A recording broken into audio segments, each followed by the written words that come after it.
Today my guest on my Facebook Live is Julie Hall, the estate lady. And basically one of the things that we wanted to talk about today, Julie's one of the experts in the field.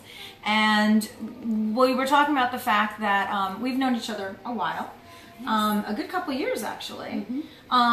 Recently, and you know, as you're aware, one of my neighbors passed away after a long bout with cancer, and I'm representing the family as far as listing the house, and one of the first questions they had was there someone I could recommend to handle the estate and to handle the estate sale? And so of course I immediately recommended Julie, although you are now retired. Am I correct in saying that? Oh no, I'm not retired. Okay. I'm just more of a consultant and an appraiser. So you recommended Timeless Collage. With Colette. So Colette and Aaron are actually down the street right now handling the sale.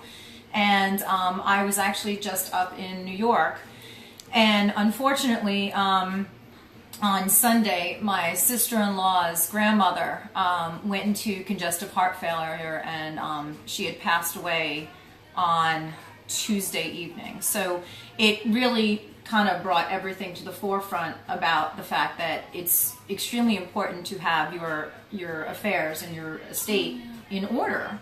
And so I was really, well, thank you for coming out today. I did want to say that. Me. And so I thought, who better to talk with as far as what the process is like and kind of what you've seen and what people should do, whether it's their own estate or whether it's a senior parent who's getting a little bit older. Hi Michelle, hi Alex, hi Lisa Marie. Thanks guys for watching. Hey folks. It's very important to understand that there is a method to the madness, because if all of a sudden you're in charge of an estate, there's a lot to think about. Yeah. And it actually starts way before that process. For example, why not have that conversation with your elderly parents before they become mentally or physically incapable to have that conversation? So it usually begins with a courageous conversation. I think people are afraid to have that conversation. It's almost like a taboo. But I mean, I almost think you do yourself and your family a disservice if you don't address that ahead of time. And we lost my grandfather in 2010, and I have to say it really did open the door for us to have conversations. My neighbor down the street actually had a living trust, and I was able to see firsthand how much easier that was for the executrix to be able to handle everything versus waiting for it to go into probate. And when I wound up going back home, I actually wound up having that conversation with my family. So now it's almost become, it's no longer taboo. No, it's not taboo. It's actually very prudent to plan, because 55% of us don't even have a will. That's so scary. So by the time, from my perspective, I see a lot of people are coming from a crisis mode. Right. Mom or dad had a stroke, mom or dad had a fall, and all of a sudden the children are just thrown into a crisis situation, and they don't know how to move forward.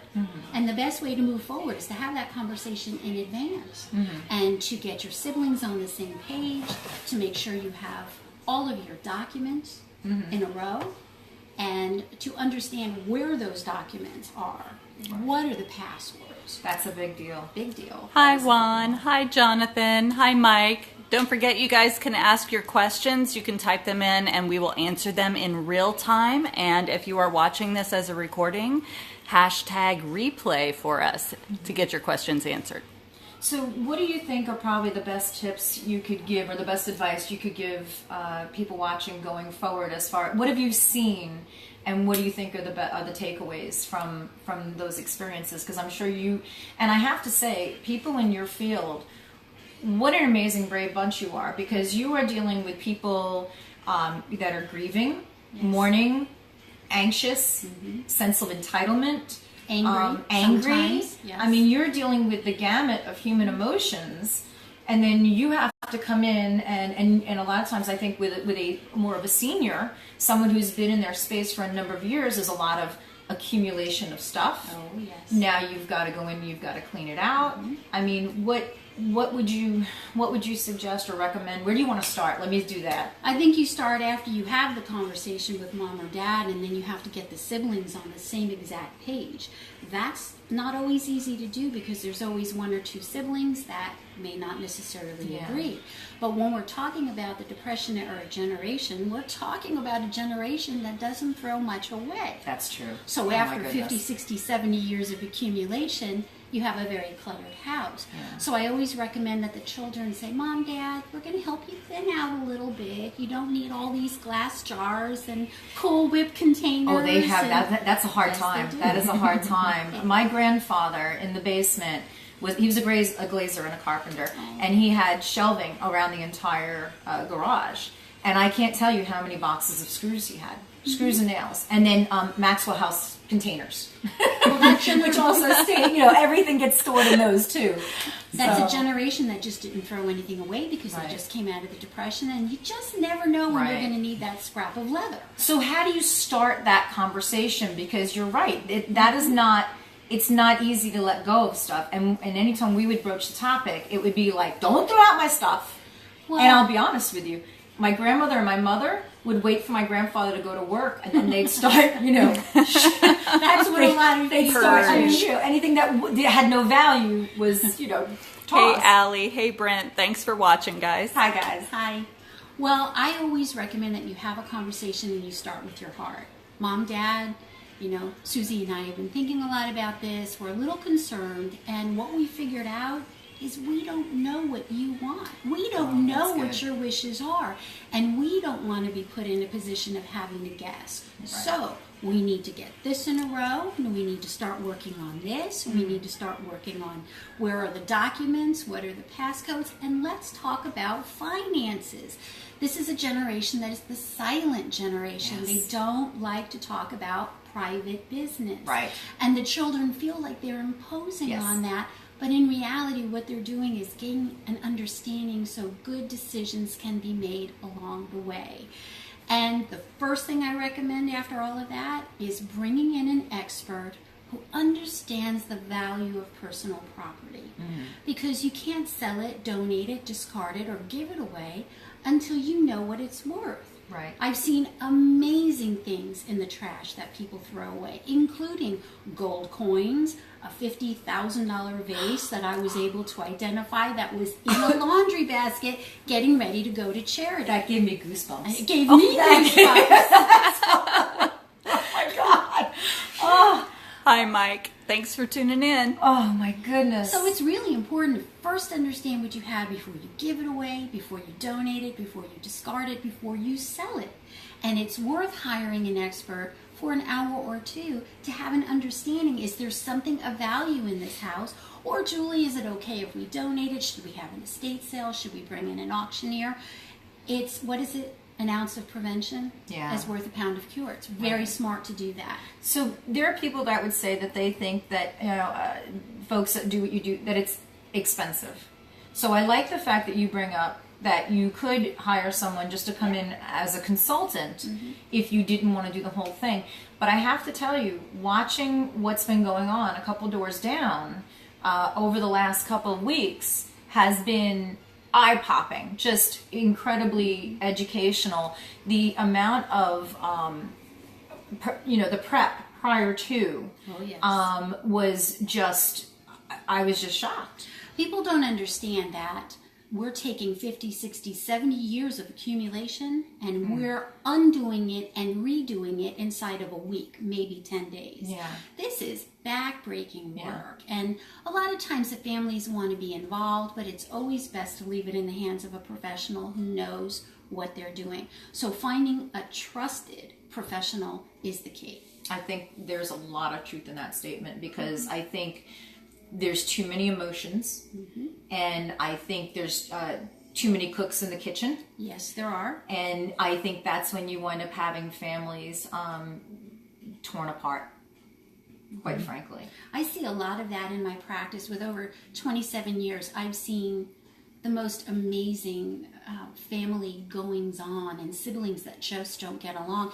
And it's because they didn't have that conversation to begin with and because they didn't they didn't go on the same page. So whereas one wants to just bring in a dumpster, the other one wants to sort through every little matchbook and business card. Right. And so getting the siblings together on the same page is not easy, but it's necessary. Right. Very necessary for it to be a smooth flow. So, you know, after values are established, the next really big step is, what are the options for selling? The family has to decide what they're going to keep. Right. Certainly some things do need to be discarded, some things do need to be donated, but is it a good fit for an estate sale? No. Is it better for a consignment shop if there's only a few things left over? Is it going to be a good fit for an auctioneer because maybe it's in a high rise or it's very difficult to conduct an estate sale? Let's say it's in a historic region. You know, we have to take things like that into consideration too. So depending on what is left over and the location of the estate, you need a professional to advise you on the best way to move forward. Hi to Anthony and Bruce and Emery. Thanks so much for watching. Don't forget, guys, if you have your questions, type them in so Julie can answer them now, or hit #replay if you are watching this after the video, and we'll get your live questions answered. I'm really surprised nobody's had a question yet, actually. Well, maybe we're just giving really good information. Yeah. I have a question. So what is the difference between using an auctioneer, holding an estate sale, or just, you know, donating it? Like, how do you make that determination? Well, an expert can help make that determination, but an estate sale is on the premises most of the time where the public is invited into the estate. The estate sale professional is going to professionally do their due diligence in researching prices, and they're going to and they're going to price accordingly. And over a period of 1, 2, or 3 days, they're going to liquidate the contents of that home. Sometimes they will arrange to clean it out. Sometimes the family doesn't need that. It just depends on what they need. An auction is a little bit of a different venue. The public actually determines the value. So let's say you've got an antique desk. It comes up on the auction block, and the highest bid is $50. When that hammer comes down, it's sold for $50. So it's just a little bit different. And it depends on if it's a good fit for an estate sale. I recommend an estate sale. But if it's not, let's just say it's one room full of furniture, an auction would be perfect for that. Do you ever do a living estate? Oh, sure. We're seeing such a big trend for simplification and downsizing now. Interesting. It's amazing. So we're seeing people in my age group, in their mid-50s, trying to downsize their home because they're trying to simplify. They've come to the conclusion that they don't want to have to take care of a big yard, a big house. They have too much stuff in their house because they learned from their parents' situation. Oh my gosh, there's so much stuff here. I do not. It's a type of aversion therapy, what we do, because after we're in a very difficult estate, we go back to our houses and we purge. Because we don't want this stuff in our house. Yeah. So we have a question. Oh, and I'm going to break and say hi to Edward. Thanks for watching. But Lisa Marie wants to know if you can list your services, like all of the things that you can provide. Oh, goodness. That's a list. Oh, that's a list. It is a list. It is a list. I'm kind of a Jane of all trades. Thank you for asking. But personally, I am an appraiser. I do a lot of consultative and advisory work. So I work with attorneys and realtors and financial people and really just families who need me on different levels. You need a formally written appraisal report. I can do that. If you just need somebody to walk through the house and advise you, I call that a walkthrough valuation. That's something that I do too. And that's expedient and it's economical for the family. And you're also an author. I am an author, yes. 5 books? 6 books? 6 in the works. Number 6 in the works. Yeah. So, and if they wanted to find your books, because I know I read the first one and I thought it was really a handbook. Yes. It was basically a how-to guide on how to have those conversations and what that looks like. And I thought it was an incredibly educational piece of reading. So where would they find your books, or how would they find the books? The books are on Amazon.com under Julie Hall, and my first book, which was the whopper, was the Boomer Burden: dealing with your parents' lifetime accumulation of stuff. And it was the manual Yeah. written specifically for people in my generation, boomers, but I have little love notes written throughout the whole thing to our elderly parents, encouraging them to get their affairs in order. It was a very easy read. It was entertaining. It wasn't dry, and it was very educational. Oh, I appreciate that. Thank Yeah. you. So, any other thoughts as far as the next step, the tips, of course, I'm dying to ask you, what's the strangest thing you've seen in a house? Oh, I don't think I can say that on camera. I'm one of these people. I think somebody needs to call me the secret keeper, because a lot of these things are coming to my grave with me someday. Well, and Colette and I were talking about that, and I said, the thing is and I've already said to my closest friends that when I pass, they better get in my house first, because, Destroy the evidence. Destroy the evidence, because, everybody has, a goodie drawer or whatever they have, and, it's not something you want your family necessarily to find.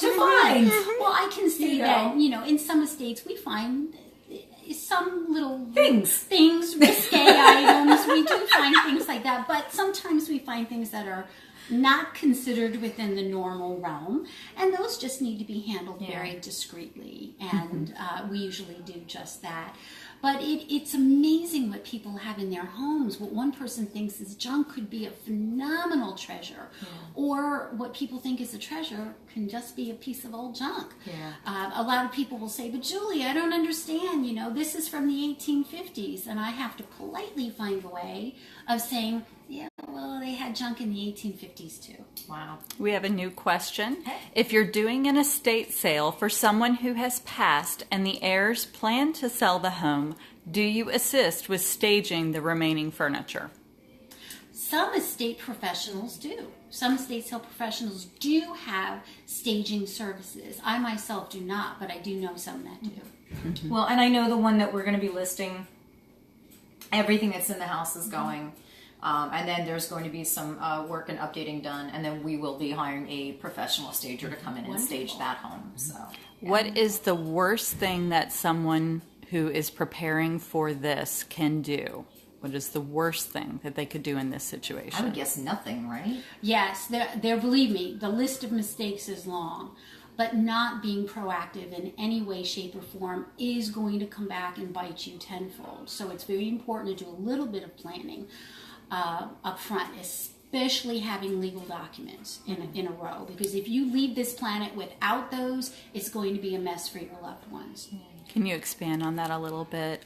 When you say bite you, what are the ways that it can bite you? Well, if mom or dad pass suddenly and nobody has given you any direction, that direction is going to fall on you to make sometimes life and death decisions.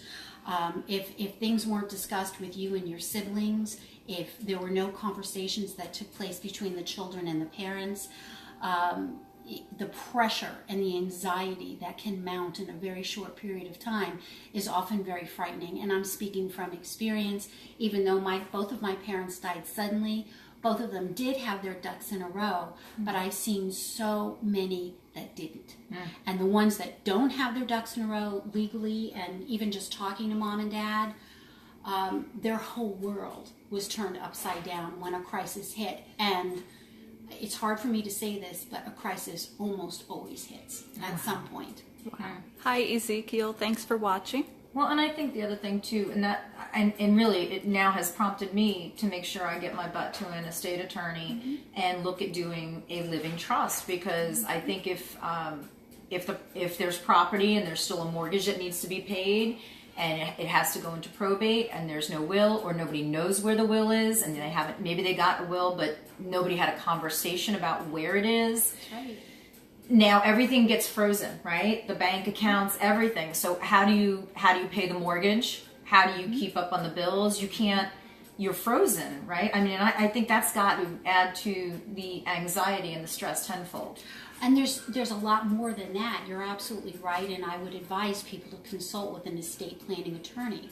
But other people don't think about things like, if mom or dad died suddenly and their accounts were frozen because they weren't on the account with Yes. them. Oh my goodness. That's a big problem. It has to come out of their own money until they're released. Wow. But there are other things to think about too. So there should be joint accounts, is what you're saying. At least something. I would certainly talk to an attorney about that because I'm not a lawyer, but having learned from previous experience, it made things much easier on my family because we did have access to our parents' funds. And everything else, as a matter of fact. My mother was so in line with what she wanted, and this is a true story. She actually sent me a coffin catalog, and with a Post-it note that said, "Which would I look better in, the warm mahogany or the copper?" Oh my gosh! And I called her up saying, "Mom, I don't want to talk about this," and she said to me, "But I do."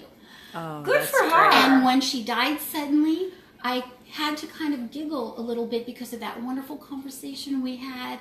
And oh, Mother, I'm so glad you chose the copper, the warm copper rose. Oh, God. And because she would have giggled about it. Yeah. So we came from a place of love, and we came from a place of, Julie, I know this is morbid, but we want to talk about it because here's the key. Parents, elderly parents, don't want their children to suffer more than they have to. And I have a beautiful letter from my mother that said, "We don't want you kids to grieve any more than you have to." And that's why we've prepaid everything and done everything. And here's a book of all of our financial assets. And we were blown away. And after both of them died suddenly, my brother and I just looked at each other and said, "Wow, that's love." That was a gift. It is. And that's a legacy. That was a gift. That's a beautiful legacy to leave. Well, and they probably felt like they could talk to you about it because of the line of work you're in, too. Also that, but then I was the one who was chosen as the healthcare power of attorney. nice. And that's a very difficult position to be put in if you ever have to use it. And I did have to use it with one of my parents, but they told me what they wanted. Is so that I the, didn't have to guess. now, just to clarify, that's if there's like a DNR, like a do not resuscitate Advanced in place. directives. Thank you. You know, if something has happened and there's really no hope, they can keep on going for a while, but that decision of my father's was, "I don't want to be here, let me go." Yes. And that was the decision that was made. And I had a clear conscience because that's what he told me. Yeah. Hey, Debbie. Good to see you, girl. Hi, Michelle. Hi, Joseph. Saying hi in New York. So, Julie, can you give us just bullet point your top 10 tips for dealing with the parents? I know you've been explaining some of it, but give us the 10 points in just rundown form. Well, sure, I'll give you a few. You know, have that conversation with your parents. Get your ducks in a row with them. Get them to an estate planning attorney if they don't have a will. Discuss with them the opportunity to thin out the house while you can. I'm going to let the puppy out real quick. Just zoom in on Julie. I know you'll hear him whining in the background. So start to thin out the house a little bit. Another thing that's very important is to discuss the allocation or distribution of heirlooms and things that you want to leave behind. A perfect tip is to gift while you're still alive, because it's less for the children to fight about after the fact. So start giving things away while you can. Thin out the house a little bit. Get your siblings on the same page. Who is the executor? Who is the power of attorney? And make sure everybody is communicating everything. Understand values. Bring somebody like me in. If you're not in my area, look up personal property appraisers. There's wonderful appraisal organizations that can help you search for someone in your area. Understand what you have first, because you may be surprised, or you may have something that you thought was valuable, and in today's softer market, it's not. So to avoid some of the mistakes, make sure you understand what you have. Talk with your siblings, because there's always a little bit of sibling tension and a difference of opinions. And you know what? Illness and death hit us all differently. Male children and female children do have some similarities, but sometimes they're not on the same page and they don't have the same thoughts. And it's like I was explaining earlier, one wants to do it this way, another one wants to do it this way. That's not going to work, because if you have, the analogy I use is, you have a horse-drawn carriage and you've got 4 or 6 horses, you have a team, they can't all go in different directions. It's futile So everybody has to be going in the same direction. And those are probably some of my very best tips, is just get it done, keep a list, check things off as you're going. Nobody expects it to be done in a day, but it's not when, it's if. Mm-hmm. Something can happen at any time.